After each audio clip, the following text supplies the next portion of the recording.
우리 원래 오르간 반주자가 임윤정 집사님이신데요. 출산 때문에 자리를 비우셨고 아들 잘 출산하셨다는 이야기를 들었습니다. 출산한 임윤정 집사님을 대신해서 그간 3개월간 2부 오르간 반주로 수고해 주신 우리 구은성 자매 잠깐 일어나 주시면, 오늘 이제 우리 교회에서 마지막 반주를 하는 날인데요. 그간의 귀한 섬김에 감사하는 마음과 또 앞으로의 삶의 걸음을 축복하는 마음을 담아서 감사와 격려의 박수하도록 하겠습니다.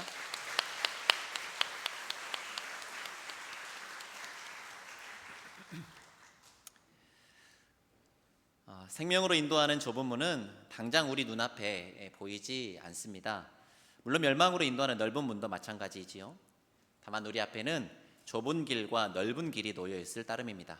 문제는 넓은 길이 대세인 세상을 살아가면서 좁은 길을 잘 분별하고 또 바르게 선택하는 것이 쉽지 않다는 것입니다. 좁은 길과 넓은 길을 분별하기 어려운 이유, 더 나아가 넓은 길을 버리고 좁은 길을 선택하기 어려운 이유 중 하나가 바로 이 세대의 흐름을 따라 넓고 편한 길로 걸어가고자 하는 우리의 욕망을 자극하고 정당화해주는 거짓 선지자들, 그 거짓 메시지가 있기 때문입니다. 그들의 메시지가 우리 귀에는 달콤하게 들리기 때문에 그들이 제시하는 넓은 길을 떨쳐버리고 좁은 길을 선택하는 것이 쉽지 않은 것이지요. 지난 주일에 오늘 본문이 속해 있는 단락의 말씀을 통해 그러한 거짓 선지자들을 잘 분별해야 한다는 것을 살펴보았습니다. 잠깐 지난 주일 말씀을 복습해 보면 거짓 선지자들을 어떻게 분별할 것인가? 첫째, 거짓 선지자들의 메시지에 공명하는 우리의 욕심을 내려놓아야 한다, 그렇게 말씀드렸고, 둘째, 분별의 기준이 되는 하나님의 말씀을 우리 마음에 많이 채워두어야 한다, 그렇게 말씀드렸지요. 마지막으로 선지자 노릇하는 이들의 메시지가 아니라 그들의 삶 가운데 드러나는 열매를 잘 살펴보아야 한다, 그렇게 말씀드렸습니다. 그런데 사실 그들을 살펴보는 것보다 더 급하고 중요한 문제가 있습니다. 그것은 바로 우리 자신을 돌아보고 또 점검해 보는 것입니다. 주님이 우리에게 말씀을 주신 이유는 그 말씀을 통해 우리의 삶을 돌아보고 점검하고 말씀에 비추어 볼 때 뒤틀어진 우리의 삶을 바로잡게 하시기 위함입니다. 주님, 제가 여기 있사오니 이 사람을 보내시옵소서, 하나님의 말씀 앞에 그렇게 응답하시면 안 됩니다. 말씀을 읽고 말씀을 들었을 때 자꾸 내 남편이 생각나고 옆집 사람이 생각나고 김 집사가 생각나고 그러면 안 된다는 거예요. 다른 누군가에게 적용시키고 싶은 마음이 든다면 우리는 말씀을 제대로 듣지 못하고 있는 것일 겁니다. 더더군다나 오늘 우리가 읽은 본문의 말씀은 들으면 좋지만 안 들어도 무방한 그런 말씀이지 않습니다. 전공을 선택하고 진로를 선택하는 것보다, 또 평생을 함께할 배우자를 선택하는 것보다 어쩌면 오늘 이 시간이 더 중요할 수도 있습니다. 왜냐하면 오늘 우리에게 주시는 말씀은 우리의 영혼을 좌우할 수도 있는 매우 중요한 말씀이기 때문입니다. 그래서 오늘 우리가 읽은 마태복음 7장 21절 말씀은 비록 한 절의 말씀이긴 하지만 그 한 절에 담긴 무게는 상상할 수 없을 만큼 무거운 말씀이기도 합니다. 바로 이 한 절에 우리의 영생과 영벌을 가르는 기준이 기록되어 있기 때문에 그렇습니다. 그런 의미에서 오늘 보면 마태복음 7장 21절 말씀 한 번 더 한 목소리 읽어볼 텐데요. 한 글자 한 글자 나에게 주시는 엄중한 말씀이다 여기시면서 한 번 더 오늘 본문 마태복음 7장 21절 말씀 읽어보도록 하겠습니다. 시작. 나더러 주여 주여 하는 자마다 다 천국에 들어갈 것이 아니요 다만 하늘에 계신 내 아버지의 뜻대로 행하는 자라야 들어가리라. 아멘. 사랑하는 성도 여러분, 방금 읽은 말씀을 포함해서 마태복음의 모든 말씀, 더 나아가 성경의 모든 말씀은 믿지 않는 자들에게 선포된 말씀이 아니라 교회 공동체 안에 속해 있는 신자들에게 선포된 말씀입니다. 오늘 우리가 그러한 것처럼 그들 역시도 예수님을 주님이라고 고백했습니다. 그들도 모여서 찬양하고 기도하고 떡을 떼고 말씀을 들었습니다. 그런데 그러한 그들에게 아주 엄중한 말씀이 선포되고 있는 것이죠. 주여 주여 한다고 해서, 다시 이야기하면 교회 다니고 신앙생활 한다고 해서 다 천국에 들어가는 것이 아니라는 겁니다. 여러분, 왜 교회 다닙니까? 왜 예수님을 믿습니까? 예수님만이 우리에게 하나님 나라를 주실 수 있는 분이라고 믿기 때문에 예수님을 구주로 고백하고 또 교회 다니는 것 아니겠습니까? 그런데 주여 주여 한다고 해서 다 천국에 들어갈 수 있는 것이 아니라니 얼마나 청천벽력 같은 말씀이란 말입니까? 한국교회 안에는 구원의 확신이라는 명목하에 심리적 확신을 강조하는 경향이 있습니다. 물론 우리가 예수 그리스도의 십자가 공로를 힘입어 하나님께 용납되고 하나님의 자녀가 되었다는 자의식을 갖고 신앙생활하는 것은 너무나 필요하고 또 중요합니다. 그러나 우리의 심리적 확신이 우리의 구원을 보장해 주지는 못합니다. 지난 주일에 살펴보았던 대로 7장 22절, 오늘 보면 다음 절 말씀 보시면 예수님께 심판의 선언을 들은 사람들 역시도 평소에 자신이 구원받을 거라는 사실을 단 한 번도 의심해 본 적이 없는 사람들이었음을 알게 됩니다. 요즘 우리식으로 말하자면 구원의 확신에 가득 차 있었던 사람들이다, 그렇게 말씀드릴 수 있겠지요. 그런데 그런 그들에게 청천벽력과도 같은 엄중한 심판의 선언이 떨어진 것입니다. 우리는 이런 본문을 읽으면 마음이 아주 불편해집니다. 그러한 마음의 불편을 해소하기 위해 우리가 선택하는 방법 중 하나가 바로 회피입니다. 나는 당연히 구원받았다고 생각하고 그 확신을 흔들 만한 구절들은 예서 무시하고 지나가는 것이죠. 나는 이 말씀에서 예외라고 생각하고 나와는 상관없는 말씀으로 여기며 그 불편한 마음을 그냥 덮어두고 지나갑니다. 삶에 어려운 문제가 닥쳤습니다. 괴롭고 힘들어서 밤새 술을 마십니다. 그러면 그 다음날 문제가 해결되어 있습니까? 그렇지 않죠. 문제 그대로 있는데 숙취까지 몰려와서 괴롭기까지 합니다. 저는 술을 마셔보지 않았기 때문에 정확히 그 느낌이 어떤 느낌인지는 잘 알지 못하겠지만, 제가 몇 차례 말씀드렸듯이 저는 제 삶에 어려운 문제가 닥쳐왔을 때 어디를 도피처로 생각하고 도망갔느냐, 무협소설, 판타지 소설 잔뜩 빌려놓고 그거 읽으면서 현실의 괴로움을 좀 잊어보려고 했던 거죠. 여러분, 그거 읽고 있는 동안에는 막 재밌으니까요, 뭐 다른 거 생각이 잘 안 나니까 괴로운 현실에서 잠시 도피한 것처럼, 그게 잘 생각이 안 나니까 그런 것처럼 보였지만, 여러분, 그런다고 해서 제 삶에 닥친 문제가 없어졌습니까? 그 어려운 문제는 여전히 그대로 남아있고 요만큼도 그 문제가 해결되지 않았더라 말입니다. 마찬가지로 우리의 마음을 불편하게 하는 구절들을 애써 무시한다고 해서 문제가 해결되는 것은 아닙니다. 어쩌면 우리의 마음을 불편하게 하는 그 자리는 그간 바쁜 일상에 파묻혀 있었기에, 또는 오랫동안 내 안에 뿌리 깊게 자리 잡은 고정관념 때문에 하나님의 음성을 흘려듣고 살아가고 있을지도 모르는 우리들을 새롭게 일깨우는 자리일 수도 있는 것이지요. 오늘 본문은 저에게도 여러분에게도 상당히 불편한 그런 본문입니다. 하지만 어떤 말씀을 읽었을 때 불편함이 느껴지는 지점이 있다고 한다면 그 지점은 말씀에 비추어 우리의 모습을 정직히 비추어 보라는 하나님의 사인으로 여기셔도 무방합니다.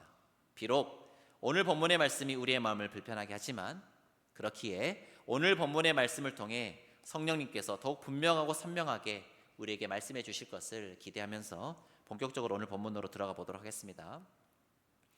오늘 본문에서 주님이 말씀하신 것처럼 주여 주여 한다고 천국에 들어가는 것이 아니라 하나님의 뜻대로 행하는 자라야 천국에 들어갈 수 있다고 한다면 무엇이 가장 중요한 질문이 되겠습니까? 그렇다면 하나님의 뜻이 무엇인가? 우리가 행해야 할 그 아버지의 뜻이 무엇인가? 이것이 가장 중요한 질문일 것입니다. 단순히 생각하면 말씀을 지켜 행하면 되는 것이지 이렇게 생각할 수 있습니다. 그러나 예수님 당대에도 자신이 누구보다 하나님의 말씀인 율법을 잘 지켜 행하며 살고 있다고 생각하는 사람들이 있었습니다. 바리새인과 서기관들이 바로 그런 사람들이었지요. 그런데 그들이야말로 예수님께 그들 자신도 멸망을 향해 달려갈 뿐만 아니라 다른 사람들도 멸망으로 인도해가는 거짓 선지자들이다, 그렇게 책망을 들은 자들이 바리새인과 서기관들이지 않습니까? 그러니 하나님의 뜻대로 행한다는 것을 단순히 말씀 잘 지켜 행하며 사는 삶이다 라고 단순 도식화하는 것은 사실상 동어 반복에 불과합니다.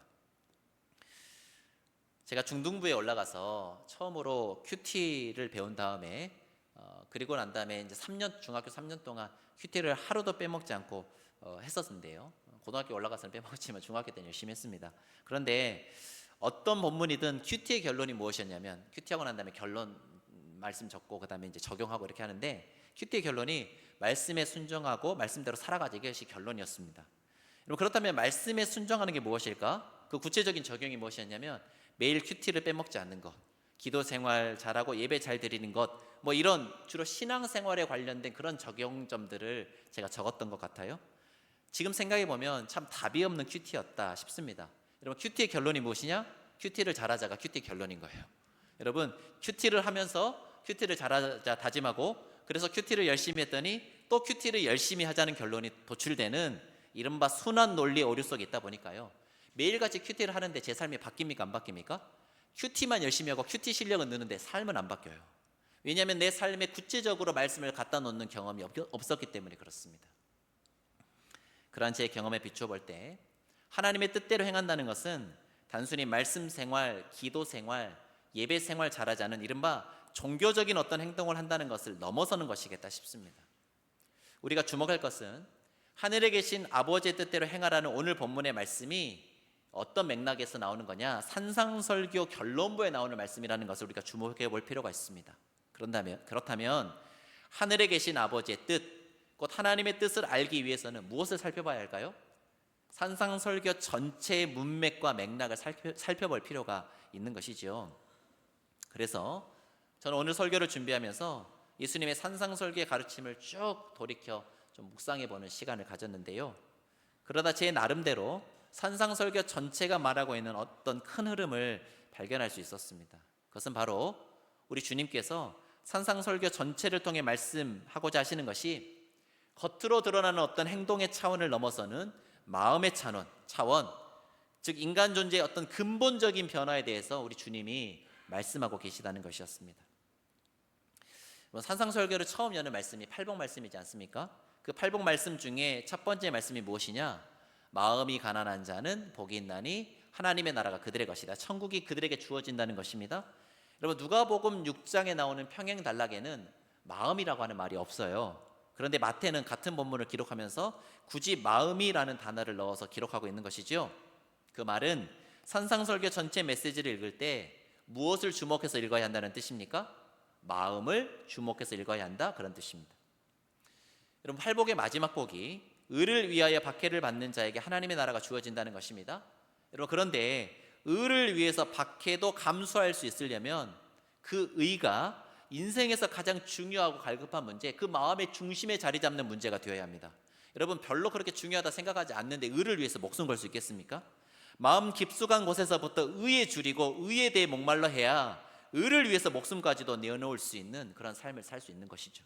역시 무엇이 중요합니까? 마음이 중요합니다. 그 다음에 나오는 말씀들도 계속해서 우리의 마음을 다루는 말씀들인데요.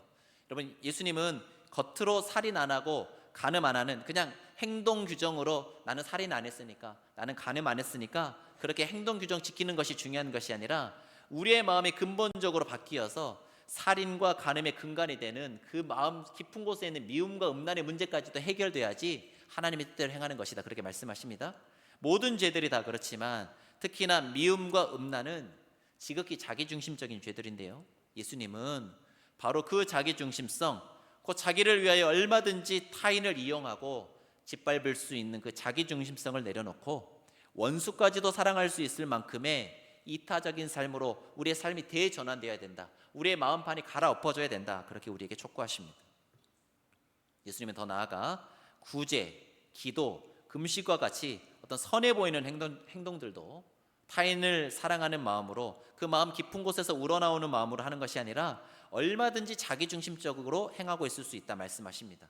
겉으로 경건해 보일지는 몰라도 그 마음의 중심이 언제나 나로 가득 차 있다면, 아무리 겉으로 그럴듯해 보이는 경건의 행위들을 하고 있다 하더라도 그 경건의 실천이 우리의 삶을 근본적으로 변화시키지는 못한다는 것입니다. 그래서 예수님은 자기 의, 자기 뜻, 자기 욕망을 내려놓고 하나님의 나라와 하나님의 의, 곧 하나님의 마음을 품으라, 그렇게 말씀하십니다. 그럼 우리가 품어야 할 하나님의 마음은 무엇일까요? 그것은 바로 한 사람을 천하보다 크게 보고 귀하게 여기는 완전한 사랑의 마음입니다. 그 완전한 사랑을 구현하고 실천하기 위한 구체적인 방편으로 예수님께서 제시해 주신 것이 무엇이냐? 마태복음 7장 12절 황금률인 것이죠. 대접받고자 하는 대로 남을 대접하라. 주님은 대접을 받고 싶어하는 뿌리 깊은 자기중심성을 내려놓고 대접받고자 하는 대로 남을 대접하며 사는 이타적인 삶으로 그 삶의 방향, 마음의 지향성을 바꾸라, 그렇게 말씀하고 계시는 것입니다. 어느 날 예수님께 한 부자 청년이 찾아왔습니다. 젊고 부자인데다 믿음도 좋은 신실한 청년이었습니다. 그 청년이 예수님께 영생에 대해 물어보았을 때 예수님 뭐라고 말씀하셨냐면 하나님이 주신 계명을 다 지켜 행하라, 그렇게 말씀하셨지요. 그 청년은 자기가 어렸을 때부터 모든 계명 다 지키며 살았다, 그렇게 이야기합니다. 그런데 그 청년에게 예수님께서 무슨 말씀하시느냐? 한 가지 너에게 부족한 것이 있다.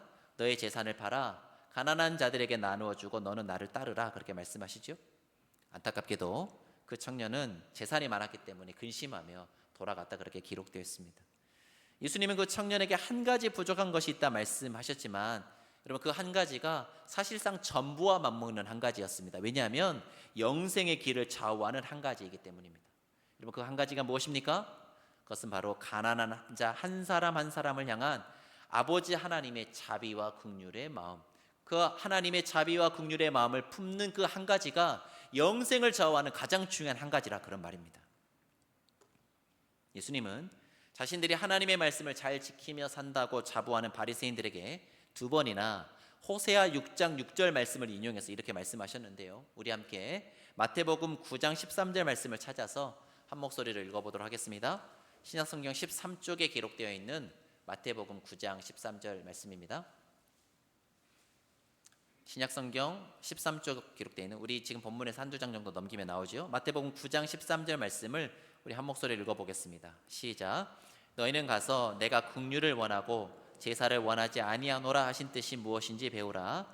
나는 의인을 부르러 온 것이 아니요 죄인을 부르러 왔노라 하시니라. 자, 펜을 가지신 분들은 펜을 들어서 긍휼을 원하고 제사를 원하지 아니하노라, 거기에 밑줄 한번 그어보실까요? 긍휼을 원하고 제사를 원하지 아니하노라. 여러분, 이 말씀이 호세아 6장 6절 말씀인데 그 말씀을 예수님이 가져다가 인용하신 것입니다. 여러분, 한 군데 더 찾아서 읽어볼까요? 조금 더 뒤로 넘기셔서 마태복음 12장 7절 말씀 찾아서 한 목소리 읽어보겠습니다. 신약성경 18쪽에 기록되어 있는 마태복음 12장 7절 말씀, 마태복음 12장 7절 말씀 찾으셨으면 우리 한 목소리를 읽겠습니다. 시작. 나는 자비를 원하고 제사를 원하지 아니하노라 하신 뜻을 너희가 알았더라면 무죄한 자를 정죄하지 아니하였으리라. 역시 펜을 들어서 자비를 원하고 제사를 원하지 아니하노라, 거기 한번 몇 줄 읽어보실까요? 여러분, 호세아 6장 6절 말씀이 두 번 인용된 복음서는 마태복음밖에 없습니다. 그래서 그만큼 이 구절이 마태복음에서 중요한 구절이라는 뜻입니다. 여러분, 그런데 그 중요한 말씀에 따르면 하나님이 원하시는 것이 무엇이라는 것입니까? 자비와 긍휼을 하나님께서 원하신다는 것입니다. 여러분, 자비를 원하고 제사를 원하지 아니하노라 이렇게 말씀하셨으니까요, 하나님께서 우리 예배를 원하지 않는다는 뜻입니까? 그렇진 않습니다. 여러분, 하나님은 예배 좋아하십니다. 우리가 예배 드리는 거 너무너무 좋아하셔요. 여러분, 레위기에 나오는 제사 규정을 보면 우리가 마음을 다해 하나님 앞에 올려드리는 그 제사, 그 예물이 하나님께 향기로운 냄새가 된다, 그렇게 기록하고 있습니다. 여러분, 향기로운 냄새가 된다는 말은 그런 뜻입니다. 하나님이 기분이 엄청 좋아지신다, 그런 뜻이에요. 우리가 맛있는 음식 먹으면 엄청 기분 좋아지는 것처럼 하나님도 그 백성들이 올려드리는 그 제사의 향기, 예배를 향기로운 냄새, 맛있는 음식처럼 굉장히 기쁘게 받으시고 그 마음에 기쁨이 넘치신다, 그런 뜻입니다. 하지만 이사야 1장 같은 것을 읽어보시면 하나님은 이스라엘 백성들이 드리는 그 수많은 예배가 지긋지긋하다, 엄청 예배 좋아하신 하나님이신데 그런 예배 지긋지긋하다, 그렇게 말씀하셔요. 왜 그렇게 말씀하시는가? 여러분, 예배 드리는 그 손에 피가 가득 묻어있기 때문이다, 이사야 1장 말씀이 그렇게 말씀하고 있는 거죠. 예를 들어 어떤 사장님이 직원들의 임금을 강탈하고 최소한의 인간적인 대우도 해주지 않으면서 그렇게 악착같이 모은 돈으로 헌금 드리고 그 모습 그대로 예배 자리에 나온다면, 여러분, 하나님은 자비롭지 않은 그 사람의 예배를 기뻐하지도 않으시고 받으실 수도 없는 것입니다. 그렇다면 우리 하나님은 어떤 예배를 좋아하시고 어떤 예배를 기뻐 받으시는 걸까? 하나님은 자비로운 사람들이 드리는 예배를 좋아하십니다. 평소 자비로운 마음을 가지고 자비를 베푸는 사람들이 그 자비로운 삶의 자취와 열매를 가지고 주님께 나와 드리는 그 예배를 하나님은 말할 수 없이 기뻐하시고 좋아하십니다. 여러분, 예배 행위보다 중요한 것은 예배 드리는 사람이 중요한 거예요. 그 사람이 어떻게 살아왔느냐가 중요한 것입니다. 하나님 그 삶의 열매를 기쁨으로 받으시는 것이죠. 저는 가끔 한국교회 안에 사랑이 없고 실천이 없어서 한국교회가 욕을 먹고 있다는 이야기를 여러 지인이나 매체들을 통해 들을 때가 있습니다. 사실 저는 한국교회가 그런 평가받는 것 억울합니다. 그리고 국가에서 보장해주지 않는 복지의 사각지대에 가장 많이 들어가 있는 기관이 어디냐? 교회입니다. 그런데 그렇게 열심히 한국 사회를 섬기고 있는 한국교회가 아이러니하게도 한국 사회로부터 많은 지탄을 받고 욕을 먹고 있습니다. 3대 종교 중에 가장 신뢰도가 낮은 종교가 개신교이지 않습니까? 3대 종교 중에서 가장 좋은 일 많이 하는데도 그런데 욕을 가장 많이 먹고 있더란 말이죠. 분명 한국 사회 안에서 한국교회가 담당하고 있는 그 많은 부분, 선한 부분이 있는데도 왜 한국교회가 욕을 먹고 있는 것일까? 저는 한국교회가 실천이 없어서 욕을 먹고 있다는 프레임 맞지 않다고 생각해 뒤집어 볼 필요가 있겠다 싶습니다. 무슨 말씀인가 하면 한국교회 안에 실천이 없지는 않은데, 그런데 우리의 그 실천에 사랑의 마음, 자비의 마음보다는 뭔가 다른 목적이 많이 들어가 있어서 세상 사람들이 우리의 실천에서 진정성을 못 느끼고 있는 것은 아닐까, 그런 생각이 든다는 것이죠. 경건의 모습은 있었지만 경건의 능력은 없었던 바리새인들처럼 우리에게 사랑의 행위는 있지만 사랑의 마음은 없는 것은 아닐까, 오늘 본문 말씀을 묵상하는 내내 그런 생각이 들었습니다. 사랑장으로 유명한 고린도전서 13장에 보시면 이런 말씀이 있는데요, 13장 3절 말씀 제가 읽어드리겠습니다. 내가 내게 있는 모든 것으로 구제하고 또 내 몸을 불사르게 내줄지라도 사랑이 없으면 내게 아무 유익이 없느니라. 여러분, 이 말씀은 어떤 전제가 깔려있는 말씀이냐면 자신의 모든 것을 들여 구제하고 자기 몸을 불사르게 내어주면서도 그 안에 무엇이 없을 수도 있다는 것입니까? 사랑이 없을 수도 있다는 겁니다. 엄청 충격적인 말씀이지 않습니까? 그렇게 구제하고 그렇게 헌신해도 사랑이 없는 구제, 사랑이 없는 헌신이 있을 수 있다는 거예요. 우리는 여러 설교 자리에서 사랑해야 합니다, 실천해야 합니다, 말씀대로 살아야 합니다라는 이야기를 계속 전하고 또 계속 듣습니다. 여러분, 그런 이야기를 들을 때 그러지 말아야겠다 생각하는 사람들 거의 없습니다. 사랑해야 합니다, 싫어요 이렇게 반응하는 성도들은 아무도 없어요. 다 아멘 한단 말이죠. 그런데 그 말씀이 우리의 전 존재를 사로잡는 말씀인가? 그 말씀이 우리의 마음 깊숙한 곳에서 우러나오는 진짜 갈망이 되는가? 그래서 우리의 전 존재가 그 말씀 앞에 온전히 부복하여서 그 말씀이 우리의 삶이 되기를 간절히 소망하는가? 이렇게 물어보면 지금 이 시간 말씀을 전하고 있는 저조차도 자신 있게 대답하기가 쉽지가 않습니다. 구약 시대에도 문자, 자구 하나까지 철저하게 율법을 지키는 사람들이 있었습니다. 심지어 이스라엘 멸망기에도 제사는 넘쳐났습니다. 예배, 수많은 예배가 드려졌습니다. 예수님 당대에도 누구보다 말씀에 열심을 내고 종교적 경건들을 지켜가는 서기관과 바리새인들 같은 사람들이 있었습니다. 그러나 정말 하나님이 원하시는 뜻대로 그 마음 중심으로부터 새로워져서 끊임없이 우리를 향한 자기 중심성을 떨쳐내고 나 자신을 기꺼이 다른 사람들을 위해 내어주는 긍휼과 자비의 사람들은 거의 없었습니다. 하나님의 말씀을 듣습니다. 때론 은혜도 받습니다. 결단을 하기도 합니다. 그러나 그 말씀이 나의 가장 간절한 소원이 되지는 않습니다. 생명을 바쳐서라도 그렇게 변화되기를 우리가 그리 간절히 원하지는 않더라 말이죠. 그러니 우리에게 들려진 그 말씀 그냥 땅에 떨어져 버리고 우리에게 부어진 은혜는 그렇게 쉬 식어버리고 우리의 결단은 작심삼일로 끝나버립니다. 그러고 보면 왜 예수님이 우리에게 구하라, 찾으라, 두드리라고 했는지 알 수 있을 것 같습니다. 구하라, 찾으라, 두드리라는 말씀의 원어적인 의미는 계속해서 구하고 끊임없이 찾고 반복해서 두드리라는 것입니다. 그렇게 간절히 바라고 또 구하지 않고서는 그러한 삶을 살아낼 수 없기 때문에 그렇습니다. 우리 안에 있는 죄성, 끊임없는 자기 중심성을 벗어버리고 한 영혼, 한 생명을 나 자신만큼 나 자신보다 더 사랑할 수 있는 자비의 마음을 갖는 것은 끊임없는 기도로, 그리고 그 기도를 도우시는 성령님의 은혜로만 가능한 것입니다. 그래서 예수님은 구하는 자에게 좋은 것, 곧 무엇을 주시지 않겠느냐? 성령을 주시지 않겠느냐? 여러분, 우리가 그렇게 끊임없이 나 중심성 벗어버리고 그 죄성 벗어버리고 하나님 닮은 자비와 긍휼의 사람이 되기를 간절히 구하며 기도하며 나아갈 때 그렇게 구하는 자에게 누가 찾아오신다고요? 성령님이 오셔서 그러한 삶을 살아갈 수 있도록 도우신다, 그런 말입니다. 성도 여러분, 나더러 주여 주여 하는 자마다 천국에 들어가는 것이 아니라 하늘에 계신 내 아버지의 뜻대로 행하는 자라야 들어가리라, 주님의 이 엄중한 말씀을 마음에 깊이 새기고 우리의 마음이 주님의 마음을 닮아가도록 끊임없이 나만을 향하게 하는 그 뿌리 깊은 자기 중심성 벗어버리기 위해 몸부림치며 끊임없이 기도하고 구해야 할 줄로 압니다. 이것이 우리 삶에 있어서 다른 어떤 것보다도 시급하고 중요한 일입니다. 우리 인생의 다른 모든 일들은 지금 우리가 살아가고 있는 이 시간과 공간에서만 유효한 일들입니다. 그러나 마음 중심에서부터 내 존재가 변화되는 일, 성령님으로 말미암아 새로운 삶을 살아가는 것은 지금의 시간과 공간을 초월하여 영원까지 영향을 미치는 가장 중차대한 일인 것이지요. 그러니 사랑하는 성도 여러분, 비록 오늘 말씀이 무겁게 여겨진다 하더라도 오늘 말씀을 그냥 흘려 듣지 마시기 바랍니다. 오늘 말씀을 꼭 마음에 새기고 그 말씀에 비추어 매일 우리의 모습을 돌아볼 수 있기를 원합니다.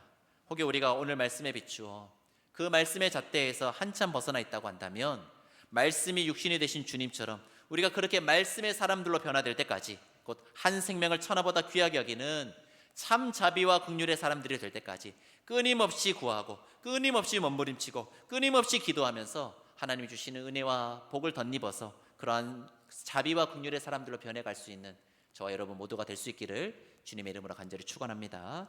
이 시간 말씀 생각하시면서 함께 찬양하실 때 나의 마음을 정금과 같이 정결케 하소서라는 찬양 드릴 텐데 가사 한번 띄워주시겠습니까? 여러분, 산상설교에서도 오늘 본문에서 가장 중요하게 여기는 것이 무엇이라고요? 마음이 중요합니다.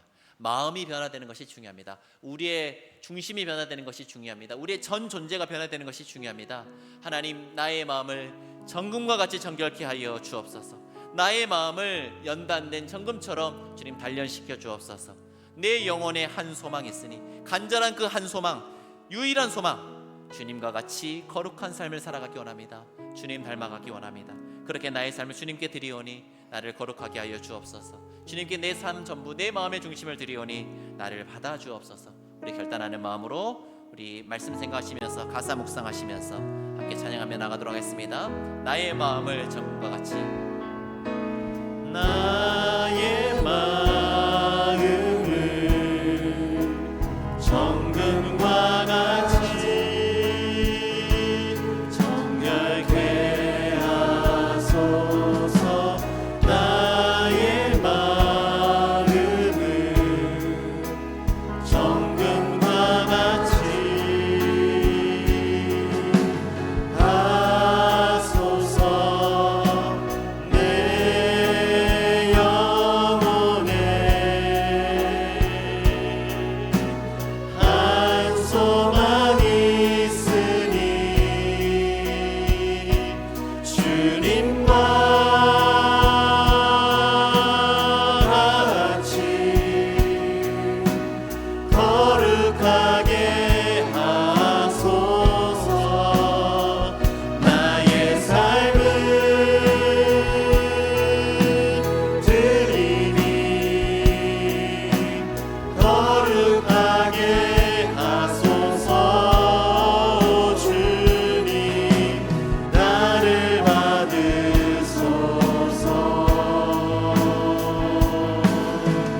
나를 받으소서.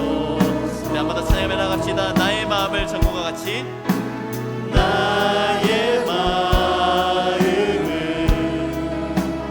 정금과 같이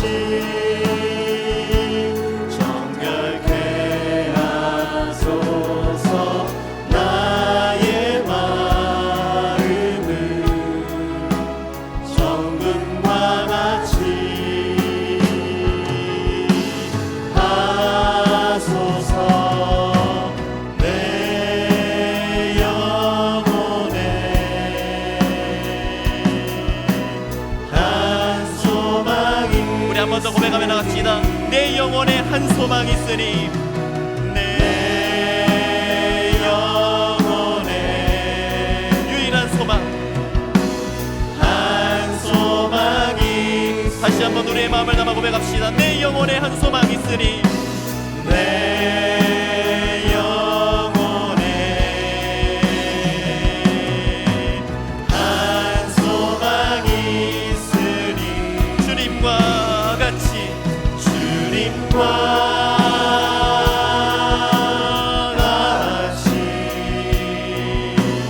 거룩하게 하소서. 나의 삶을 드리니 거룩하게 하소서.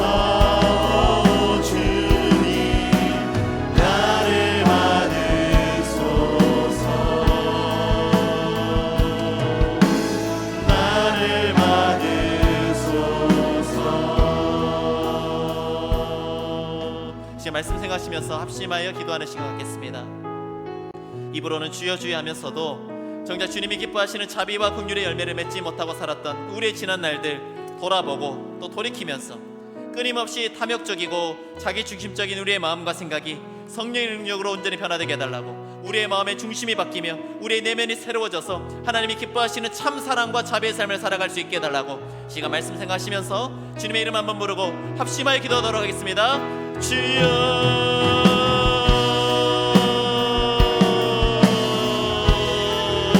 자비와 긍휼이 풍성하신 하나님, 오늘 말씀을 통하여 우리의 모습을 정직히 돌아보게 하시니 감사와 찬양을 드립니다. 하나님 우리의 안에, 우리의 겉의 모습은 어떤 경건의 모습이 있는 것처럼 보이나 하나님 마치 울리는 꽹과리처럼, 하나님 속이 빈 수레처럼 하나님 사랑과 참회의 마음 없이 경건의 능력은 상실한 채 그저 입으로만 주여 주여 하며 살았던 우리들의 모습은 아니었는지 오늘 말씀에 비추어 하나님 우리의 모습을 돌아보며 나아갑니다. 하나님 끝없이 단명적이고 끝없이 자기중심적인 우리의 마음같이 말씀의 거울 앞에 온전히 기경되게 하여 주옵소서. 우리의 마음 가장 깊은 곳에서부터 근본적인 변화가 일어나게 하여 주사 하나님 새로운 사람이 되게 하시고 새로운 자아가 형성되게 하여 주시고 주님 기뻐하시는 뜻대로 우리의 전인격 전존재가 하나님이 선하시고 기뻐하시고 온전하신 뜻을 따라 살아갈 수 있는 거룩한 존재가 될 수 있도록 주님 인도하여 주옵소서. 주님처럼 우리의 마음이 새로워지게 하사 하나님 자비와 긍휼의 삶, 말씀이 육신이 되는 삶을 온전히 살아갈 수 있도록 주님 인도하여 주시고 함께하여 주옵소서. 그렇게 우리의 삶을 주님 앞에 내어드리며 나아갑니다. 내 영혼에 한 소망이 있으니, 내 영혼에 한 소망이 있으니 주님과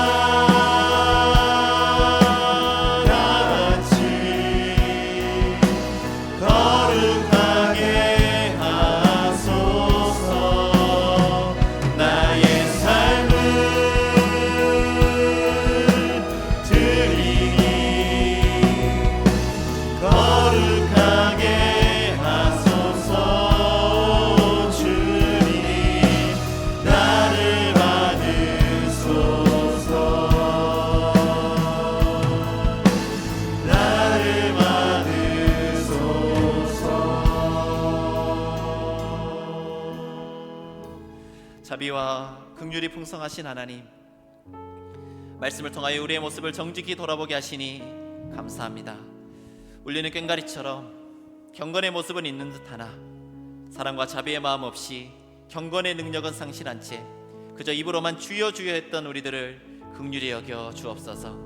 끝없이 탐욕적이고 자기중심적인 우리의 마음밭이 말씀의 거울 앞에 온전히 기경되게 하여 주옵소서.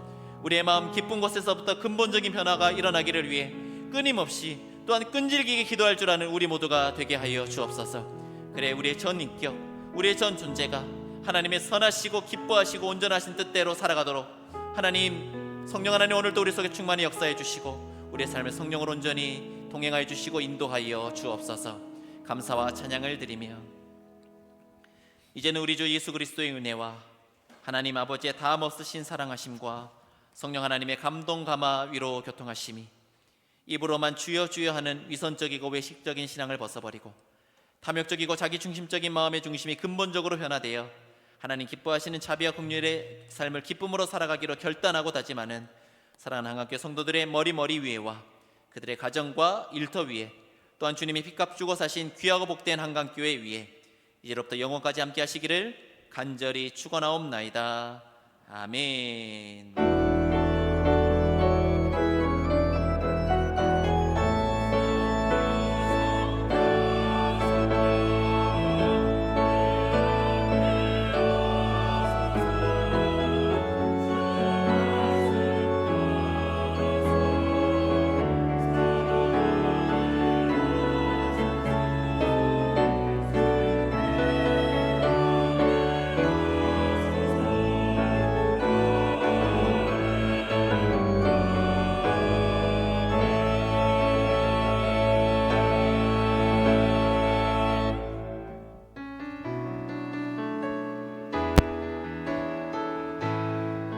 조금 느린 듯해도 기다려주겠니?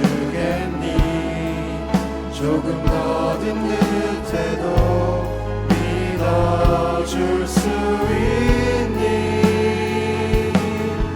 내가 가는 그 길 절대 헛되지 않아.